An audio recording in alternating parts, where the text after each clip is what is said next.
میرے پیارے حضور، میرا سوال ہے کہ قرآن مجید بار بار گزشتہ بدعمال اقوام کا ذکر آیا ہے کہ کس طرح اللہ تعالیٰ انہیں ڈیل دیتا رہا اور پھر ان پر عذاب نازل کیے۔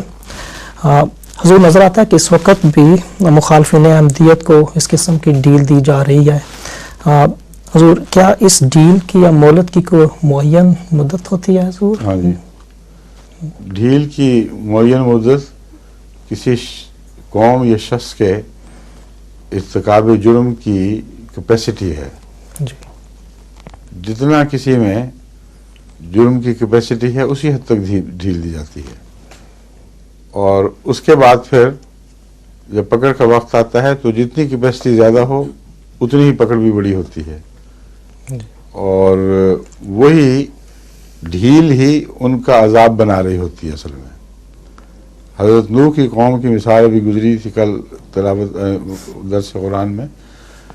حضرت نوح نے خدا تعالیٰ کے فرمان کے مطابق اپنی قوم سے کہا کہ اب تمہیں میں کہتا ہوں جو کرنا کر گزرو، اپنی تمام طاقتیں اکٹھی کر لو، ساری سوچوں کو شرارت میں ڈھال دو، اور پھر ایک بھی ایسی بات نہ رہے جس کی مطلب تم کہو کہ شاید ہم نے یہ کرنا تھا جو نہ کر سکے، ہما نہ رہے۔ 100% وضاحت کے ساتھ تمام تر طاقتیں اپنی میری مخالفت میں استعمال کر لو، اور اس کے بعد خدا تعالیٰ مضمون کو بدلتا ہے کہ پھر ایک سیلاب آتا ہے، اس میں سب غرق ہو جاتے ہیں، صرف نوح اور وہ جو اس کے ساتھ سوار ہیں وہی بچتے ہیں۔